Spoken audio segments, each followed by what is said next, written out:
Hello everyone and welcome to let's do it. तो discuss करेंगे आज हम यहाँ पर एचपीएसएससी के पेपर्स में पूछे गए कुछ इंपॉर्टेंट क्वेश्चन को।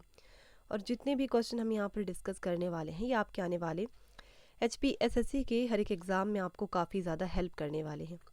तो चलिए स्टार्ट करते हैं क्वेश्चन नंबर 121 के साथ। तो देखिए क्वेश्चन है, the staple food of the वैदिक आर्यन वॉज। वैदिक आर्यन का मुख्य भोजन था। तो वैदिक आर्यन का मुख्य भोजन जो था वो था milk and its products. So option B जो है यहाँ पर इस क्वेश्चन का करेक्ट आंसर है। अच्छा, यहाँ पर अगर आपसे पूछ लें कि जो वैदिक आर्यन थे इनका प्रमुख पशु जो था वो कौन सा था, तो वो था गाय। और देखिए गाय जो था, गाय को ये अधन्या भी कहते थे। और अघन्या का अर्थ क्या होता है? न मारे जाने योग्य। और अगर कोई व्यक्ति इसको मार देता था तो उसे वेदों में मृत्युदंड देने का प्रावधान किया गया था। इसी के साथ में आपसे पूछ सकते हैं कि ये जो वैदिक आर्यन थे इनका प्रमुख व्यवसाय क्या था, तो इनका प्रमुख व्यवसाय पशुपालन और कृषि था। इनके प्रिय पशु की अगर हम बात करें तो वो था घोड़ा, और इनका प्रिय देवता जो था वो था इंद्र। और देखो आर्यों द्वारा खोजी गई धातु जो थी वो थी लोहा। और इनका समाज किस तरह का था वैदिक आर्यन का, तो वो था पितृ प्रधान। नेक्स्ट क्वेश्चन है, which state of India is called the cradle of Buddhism. भारत के किस राज्य को बुद्ध धर्म का पालना कहते हैं? तो किस राज्य को कहते हैं? ये कहते हैं बिहार को। सो ऑप्शन बी यहाँ पर इस क्वेश्चन का करेक्ट आंसर है। देखिए इसी के साथ में अगर आपसे पूछ लें कि जो बौद्ध धर्म के संस्थापक कौन थे, तो वो थे महात्मा बुद्ध। और देखिए महात्मा बुद्ध जो थे उन्हें लाइट ऑफ एशिया के नाम से भी जानते हैं। महात्मा बुद्ध की अगर हम यहाँ पर बात करें तो इनका जन्म जो था ये हुआ था 563 ईसा पूर्व में। कपिल वस्तु के लुम्बिनी में इनका जन्म हुआ था। और इनके पिता का नाम जो था वो था शुद्धोदन। इनकी माता का नाम भी पूछते हैं, तो इनकी माता का नाम जो था वो था महामाया। सौतेली माँ का नाम भी इनकी पूछते हैं, तो जो महात्मा बुद्ध थे उनकी सौतेली माँ का नाम था प्रजापति गौतमी। और देखो महात्मा बुद्ध जो थी, इनकी जो सौतेली माँ थी इन्होंने ही महात्मा बुद्ध का जो था पालन पोषण किया था। इनके जन्म के 7वें वर्ष ही जो था इनकी जो माँ थी महामाया उनकी मृत्यु हो गई थी। और देखो इसी के साथ में आपसे पूछते हैं कि महात्मा बुद्ध जो थे इनके बचपन का नाम क्या था, तो इन्हें बचपन में सिद्धार्थ के नाम से जानते थे। ये भी आप ध्यान में रखिए। और देखिए महात्मा बुद्ध जो थे इनका विवाह 16 वर्ष की अवस्था में ही हो गया था। और इनकी पत्नी का नाम जो था वो था यशोधरा। तो ये काफ़ी इंपॉर्टेंट पॉइंट है जिन्हें का आपको पता होना चाहिए। नेक्स्ट क्वेश्चन है, language used in the inscription of Ashoka is. Ashok के स्तंभ शिलालेख में किस भाषा का इस्तेमाल हुआ है? तो किस भाषा का इस्तेमाल हुआ है? ये है प्राकृतिक। सो ऑप्शन बी जो है यहाँ पर इस क्वेश्चन का करेक्ट आंसर है।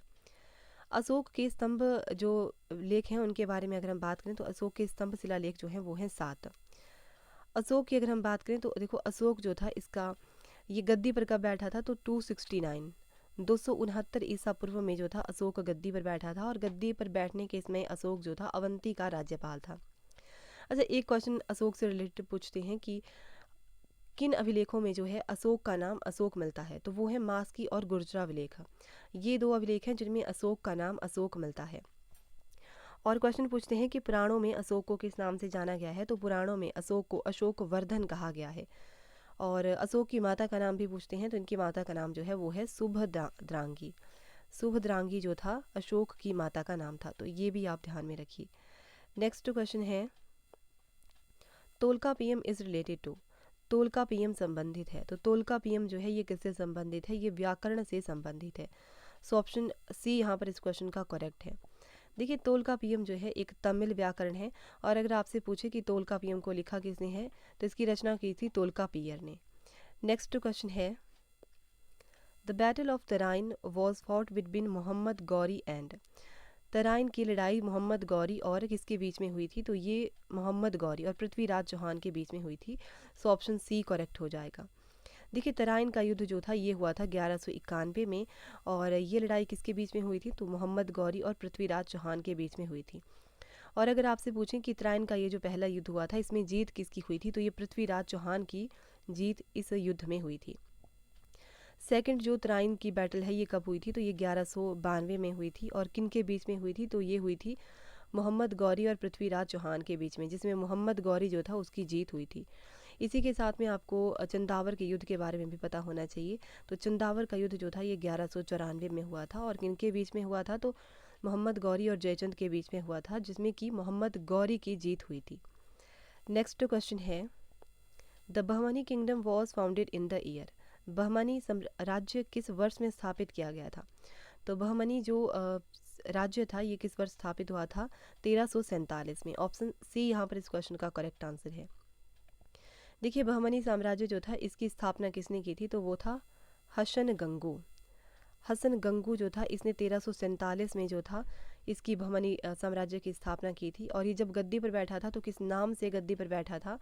तो ये अलाउद्दीन हसन बहमन शाह के नाम से गद्दी पर बैठा था। इसी के साथ आपको पता होना चाहिए कि बहमनी साम्राज्य जो था इसकी राजधानी इन्होंने क्या बनाई थी? तो इसकी राजधानी इन्होंने बनाई थी गुलबर्गा। अच्छा, बहमनियों की राजभाषा भी पूछते हैं, इनकी राजभाषा क्या थी? तो वो थी मराठी। और देखो ये जो बहमनी साम्राज्य है इसमें कुल 18 शासक हुए हैं, जिन्होंने कुल मिलाकर के जो है 175 वर्ष शासन किया है। तो इसे भी आप ध्यान में रखिए। नेक्स्ट क्वेश्चन है, विच फिलॉसफी इज कॉल्ड द अद्वैत। कौन से दर्शन को अद्वैत कहते हैं? तो कौन से? शंकराचार्य। सो ऑप्शन ए यहाँ पर इस क्वेश्चन का जो है करेक्ट आंसर है। नेक्स्ट क्वेश्चन है, the scientific society was founded by. वैज्ञानिक समाज किनके द्वारा स्थापित किया गया? तो साइंटिफिक सोसाइटी जो था इसकी स्थापना किसने की थी? सर सैयद अहमद खान ने की थी। सो ऑप्शन सी जो है यहाँ पर इस क्वेश्चन का करेक्ट आंसर है। इसी के साथ में अगर आपसे पूछ लें एशियाटिक सोसाइटी, एशियाटिक सोसाइटी की स्थापना किसने की थी? तो वो की थी विलियम जोन्स ने। और अगर आपसे पूछें आत्मीय सभा, आत्मीय सभा की स्थापना किसने की थी? तो ये की थी राजा राम मोहन राय ने। और वेदांत कॉलेज भी पूछते हैं कि वेदांत कॉलेज की स्थापना किसने की थी? तो वो की थी राजा राम मोहन राय ने। अच्छा, अगर आपसे पूछ लें हिंदुस्तान रिपब्लिकन एसोसिएशन जो है इसकी स्थापना किसने की थी? तो वो की थी साचिंदर सान्याल ने। कब जैसे की थी? तो 1924 में की थी।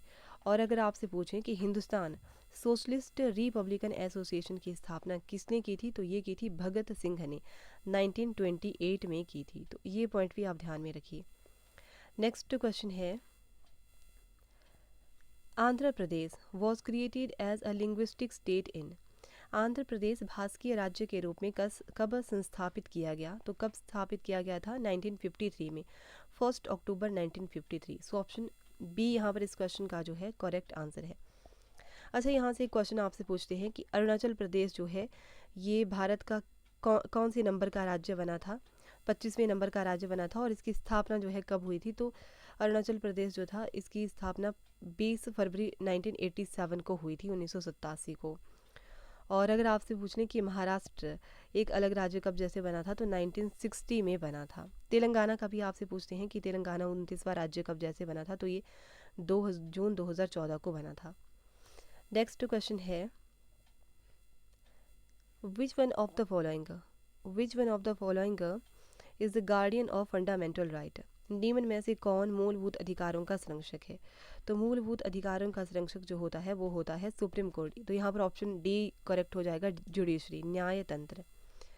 तो चलिए यहाँ पर हम बात कर लेते हैं फंडामेंटल राइट की, यानी कि मूलभूत अधिकारों की।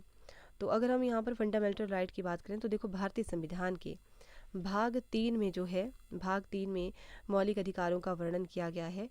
और मौलिक अधिकारों का वर्णन जो है भारतीय संविधान के अनुच्छेद 12 से लेकर के 35 तक वर्णन किया गया है। और देखिए जो भाग 3 है भारतीय संविधान का भाग 3, इसे मैग्ना कार्टा के नाम से भी जानते हैं। और अगर आपसे क्वेश्चन में पूछ लिया जाए कि मूलभूत अधिकार जो हैं ये हमने किस देश के संविधान से लिए हैं, तो ये हमने लिए हैं अमेरिका के संविधान से। तो ये भी आप ध्यान में रखें। नेक्स्ट क्वेश्चन है, how many fundamental duties are in the Indian constitution. Bharat के संविधान में कितने मूलभूत कर्तव्य हैं?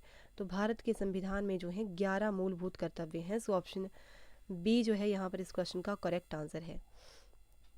देखिए भारत के संविधान में जो है टोटल 11 मूलभूत कर्तव्य हैं। और अगर आपसे ये क्वेश्चन पूछ लिया जाए कि जब संविधान बना था उस समय जो थे हमारे संविधान में कितने कर्तव्य थे, मूलभूत कर्तव्य थे, तो उस टाइम जो था ये जो फंडामेंटल ड्यूटीज़ जो थी ये नहीं थी, इन्हें बाद में जोड़ा गया था।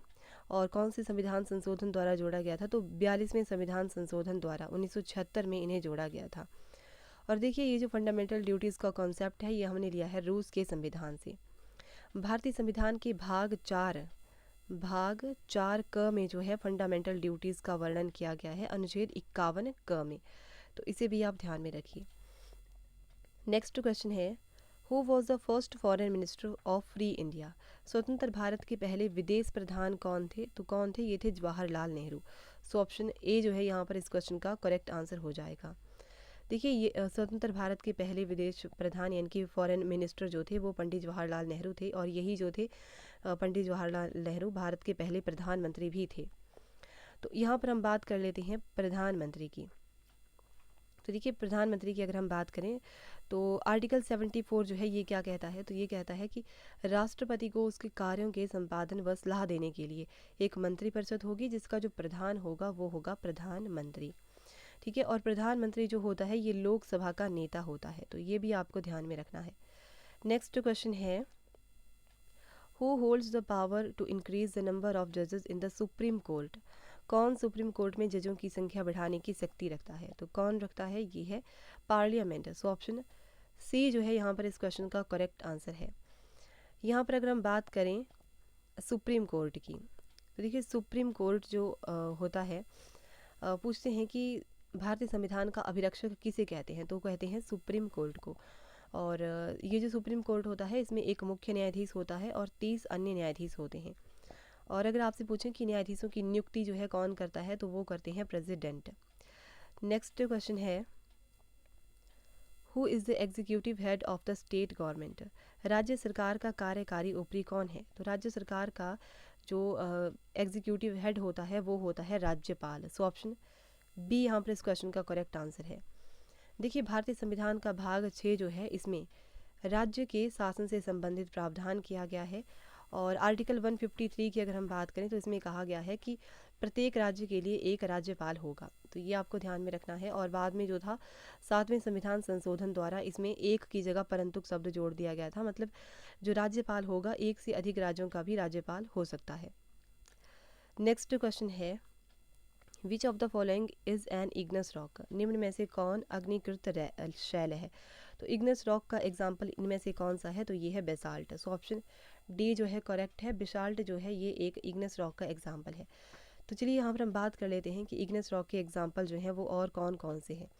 तो एक तो हमने जाना कि बेसाल्ट जो है ये इग्नस रॉक का एग्जाम्पल है, इसी के साथ ग्रेनाइट हो गया, साइनाइट हो गया और बिटुमिनस कोयला, ये जो हैं ये इग्नस रॉक्स के एग्जाम्पल हैं। इसके बाद सेडिमेंट्री की अगर हम बात करें कि सेडिमेंट्री रॉक के एग्जाम्पल कौन कौन से होते हैं, तो सेडिमेंट्री रॉक के एग्जाम्पल होते हैं, एक तो बलुआ पत्थर हो जाता है, चूना पत्थर हो जाता है और लिग्नाइट कोयला, ये जो हैं ये सेडिमेंट्री रॉक के एग्जाम्पल हैं। और अगर आपसे पूछे मेटामॉर्फिक रॉक यानी कि कायांतर चट्टान जो होता है उसके एग्जाम्पल कौन कौन से होते हैं, तो इसके एग्जाम्पल होते हैं स्लेट और फाइलाइट।